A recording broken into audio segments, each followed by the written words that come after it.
আসসালামু আলাইকুম গাইস, আপনারা সবাই কেমন আছেন? আশা করি অনেক ভালো আছেন। আমিও আপনাদের দয়ায় অনেক ভালো আছি। তো আমার ভাই রাইয়ান কিন্তু ডে কেয়ারে থাকে। বাবা ওকে ডে কেয়ারে ভর্তি করাইছিল। আমাদের বাসায় তো কেউ থাকে না। আমার মা চাকরি করে, তাই তিনি বাসায় থাকে না। আমার বাবা তো ব্যবসার কাজে ব্যস্ত। আর আমি তো বাসায় থাকি না, কারণ আমি বাইরে পড়াশোনা করি। তো মাঝে মাঝে বাসায় আসি, তখন আপনাদের সাথে আমার কথা হয়। তো আমার ভাই এখানে খেলছিল, ও ডে কেয়ারে থাকে, এখানে এসে অনেক মজা করে। ওইখান থেকে যেতেই চায় না। জায়গাটা কিন্তু অনেক সুন্দর ওদেরকে দেখার জন্য। এখানে প্রায় অনেক বাচ্চা আসছে যাদের বাবা মা চাকরিজীবী, বাসায় কেউ থাকে না, তাদেরকে এখানে দেওয়া হয়। তাদের এখানে টেক কেয়ার করা হয়। তো এখানে কেয়ার করার জন্য অনেক মহিলা ছিল। তারা এখানে বাচ্চাদেরকে কেয়ার করছিল। আমার ভাইও খেলছিল, সব বাচ্চারা একসাথে খেলছিল। তো এখানে জায়গাটা অনেক সুন্দর, আমার ভালোই লাগছে। আর ভাই এখানে অনেক ভালো থাকে, মজায় থাকে। সুন্দর মতো সব কিছু খাওয়া দাওয়া সব নিয়মিতভাবে হয়। ও খেলাধুলা করে, ঘুমায়ও। আর এটা হচ্ছে ওদের খেলার জায়গা। ওখানেও কিন্তু আপনারা দেখছেন একটা স্লিপার ছিল, এটাও ওদের একটা খেলার জায়গা। যেখানে এই যে ঢোলে যেটা দোলনা আছে, আরও নানান ধরনের খেলার জিনিস আছে ওদের।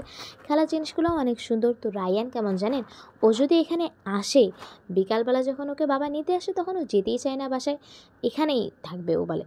কারণ এখানে ওর মজা লাগে, সব বাচ্চারা আসে খেলতে পারে। আর এখানে ওদের খাওয়ার সময় ওদেরকে নিয়মিত খাওয়ানোও হয়, দুপুরে খাওয়ানো হয়, ওরাই ওদেরকে গোসল করায় দেয়। তো এখানে ওরা খাচ্ছিল, আমার ভাইকে একজন খাওয়াই দিচ্ছিল, যে একটা মহিলা খাওয়াই দিচ্ছিল। আর একটা বাচ্চা খাচ্ছিল আঙ্গুল চষে চষে। খুব হাস্যকর ছিল তার খাওয়ার স্টাইলটা। তো আমার ভাই কেমন জানেন, ও কিন্তু ওই জায়গায় কোনো খাবার নষ্ট করবে না, কিচ্ছু করবে না। আর বাসায় আসলে সব খাবার নষ্ট করবে, খেতেই যাবে না। আর ওখানে একদম কিউট বাবার মতো একদম সুন্দরভাবে খেয়ে নেয় সব কিছু, কোনো অবাধ্য নেই। তাহলে বলেন ও ওখানে কত ভালো থাকে। বাসায় ওর কেয়ার করা হয় না, কারণ বাবা মা বাসায় থাকে না, কেয়ার করবে কীভাবে?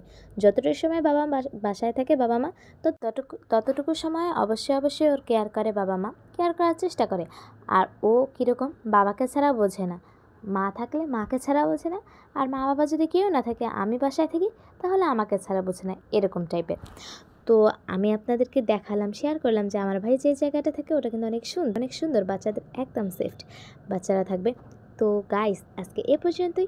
সবাই সুস্থ থাকবেন, ভালো থাকবেন এবং আমার জন্য দোয়া করবেন। আল্লাহ হাফেজ, টাটা, বাই বাই, আসসালামু আলাইকুম।